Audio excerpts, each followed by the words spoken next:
오늘 예레미야는 크게 두 가지 관점을 이야기를 해요. 40절에 보면은 우리가라고 시작합니다.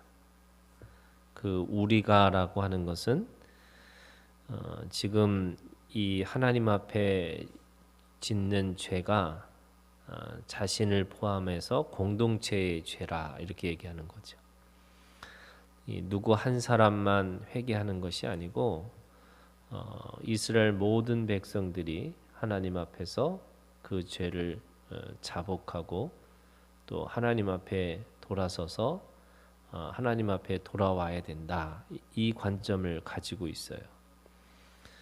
그러면서 동시에 이 48절에 보면은 내 눈에는 눈물이 하고 49절 이 48절부터는 나에 대한 이야기를 하고 있어요. 그러니까 이 공동체의 죄가 나에게도 함께 미치고 그리고 이 공동체의 이 죄의 회개가 또는 이 죄의 무게가 나를 비껴갈 수 없다라고 얘기하는 거죠. 나에게도 그 죄의 대가가 너무나 크고 너무나 무겁다라고 생각하고 그 예레미야 선지자는 그 자신의 것을 가지고도 함께 울고 있다 이렇게 얘기하고 있습니다. 우리가 가지고 있는 믿음은 나 혼자서 내가 잘 믿는 거 이거를 개인 구원이라고 할 수 있어요. 그런데 하나님은 그 아브라함부터 이 야곱에 이르기까지 하나님의 시작은 개인으로부터 시작하죠. 그래서 아담이 한 사람이 죄를 짓므로 인해서 모든 사람이 죄의 사망에 이르렀고 또 한 사람이 순종함으로 인해서 우리가 모든 사람들이 이제는 구원에 이르렀다라고 할 수 있습니다. 근데 그럼에도 불구하고 이 아브라함에서부터 야곱까지가 끝나는 게 아니고 그 야곱의 12족속으로 이루어지는 이스라엘이라고 하는 하나님의 나라, 하나님의 공동체가 있다는 거예요. 그래서 우리가 개개인의 하나님 앞에서 개별적으로 하나님 앞에 제대로 서야 되는 것도 있지만 이 이스라엘이라고 하는 하나님의 나라의 공동체, 그게 교회입니다. 교회가 함께 그 모든 구원을 함께 이루어가는 것이다. 이렇게 말씀하시는 거죠. 개인의 구원이 자신에게 있어서 하나님의 자녀로 또 후사로 그렇게 살아갈 수 있는 그런 하나님 앞에 이 구원의 신비를 경험했다면 교회라고 하는 하나님의 나라라고 하는 이스라엘을 통해서 서로 연합하고 연대해서 그리스도의 장성한 분량까지 자라나는, 그래서 우리의 구원이 신분의 회복도 있지만 그 신분에 맞는 그 능력을 가지고 살아가는 것은 반드시 이 교회를 통해서 이 공동체를 통해서 이루어 가는 것이라는 것을 알 수가 있습니다. 예레미야 선지자도 자기 혼자서 자기만 생각하면 하나님의 뜻이 보이고 그래서 하나님의 뜻을 따라 살아가는 사람이죠. 그러나 그가 그것으로 그치고 있는 것이 아니고 그 민족의 구원을 안타까워하고 또 민족이 함께 자라나기를 원하고 또 민족이 함께 하나님 앞에 하나님의 백성으로서 하나님의 나라를 이루고 싶어하는 그런 이 노래가 바로 이 에레미야 애가의 노래라고 할 수 있습니다. 그 공동체의 40절에 보니까 우리가 스스로 우리의 행위들을 조사하고 여호와께 돌아가자. 모든 사람들이 이스라엘 백성들로 함께 하나님 앞에 회개하고 돌아가지 않으면 안 된다는 거죠. 그래서 그 회개의 행위가 뭐냐면 우리의 마음과 손을 아울러 하나님 하늘에 계신 하나님께 들자 이렇게 합니다. 마음을 하나님 앞에 이 올려드리는 거고, 내가 손을 들어서 하나님 앞에 우리의 모든 것들을 내려놓고 하나님 앞에 온전히 이 손을 들고 내가 항복하는 것과 같은 겁니다. 우리가 찬양을 할 때 손을 드는 것은 내 인생에서 아무것도 할 수 없다라고 하는 항복의 선언이고요. 또 하나님을 드높여서 하나님만이 온전히 경배받을 수 있는 존재라고 하는 것을 우리가 몸으로 드리는 겁니다. 마음과 손을 들자라고 하는 이 예레미야의 이 고백은 결국 이 마음도 우리의 몸도 우리 것이 아니고 하나님의 것입니다.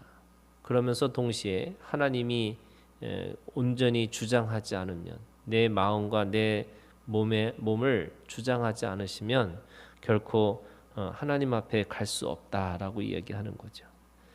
죄라고 하는 것이 얼마나 이 하나님과 우리의 관계를 막느냐라는 것을 보여주는 것이 바로 44절에 주께서 구름으로 자신을 가리사 기도가 상달되지 못하게 하시고, 아무리 기도를 해도 그것이 이 죄가 있는 이 관계라면 거룩하신 하나님과 관계할 수 없다는 거죠.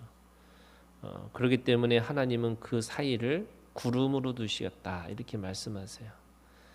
그러면 오늘 우리가 기도할 수 있는 이유는 예수 그리스도의 이름으로 기도한다라는 말이 그런 거예요. 우리 가운데 더 이상 그 구름이 끼어 있지 않고 그 모든 구름이 예수 그리스도의 죽으시고 부활하신 능력으로 깨끗하게 되어졌다 이렇게 말씀하시는 거죠.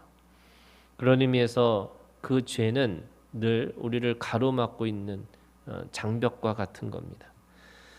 그리고 이 45절에 문나라 가운데 쓰레기와 폐물로 삼으셨다. 그것에 대한 죄의 대가는 우리가 세상에서 아무 쓸모없는, 또 어떻게 이 하나님의 손에 지어진 것이 아니라 버려지는 그런 쓰레기와 같고 폐물과 같은 존재가 되었다 이렇게 얘기하는 겁니다. 결국에는 47절에 이 네 가지의 결과가죠. 두려움과 함정과 파멸과 멸망. 이 두려움과 함정과 파멸과 멸망이라고 하는 것은 하나님의 부재, 또 하나님과 하나가 되지 못하는 결국에 사람들이 가질 수밖에 없는 이 결과라고 할 수가 있습니다. 그래서 하나님 앞에 손을 들고 우리의 마음을 온전히 주님 앞에 드림으로 인해서 주님 앞에 돌아가야 되는, 이것이 우리의 삶이고 생명이고 소망이라고 할 수 있다고 말씀하고 있습니다. 그러면서 48절부터는 자신의 이 삶을, 이렇게 사람들의 삶을 보니까 내 눈에는 눈물이 시내처럼 흐르는도다. 이것은 연민의 자신의 자기 연민에 대한 눈물이 아니고 이스라엘 백성들을 향한 자기만 온전히 깨끗하고 거룩해지는 것으로, 그것으로 그냥 족한 것이 아니라 자기를 향한, 또 이 공동체를 향한 이것을 보니까 너무나 안타까운 거죠. 그래서 그 눈물을 흐르고 있습니다. 하나님의 마음을 가진 자만이 이 눈물을 흘리고 있는 거죠. 그래서 우리가 애가라고 하는 이 슬픈 노래지만, 여러분 이 슬픈 노래 속에 하나님 앞에 돌아가는 그 예레미야의 기도가 있는 거고, 하나님 앞에 돌아가야지만 살 수 있다라고 하는 눈물이 있는 거예요. 그래서 이 예레미야 선지자를 눈물의 선지자, 근데 그 눈물의 선지자는 자기 연민 때문에 우는 자가 아니고 하나님의 나라를 꿈꾸고 하나님의 것을 바라보는 그 마음으로부터 눈물을 흘리는 자라고 할 수 있습니다. 그래서 마지막에 이렇게 얘기하는 거죠. 53절에 그들이 내 생명을 끊으려고 나를 구덩이에 넣고 그 위에 돌을 던지고 물이 내 머리 위로 넘치니 내가 스스로 이르기를 이제는 멸절되었다.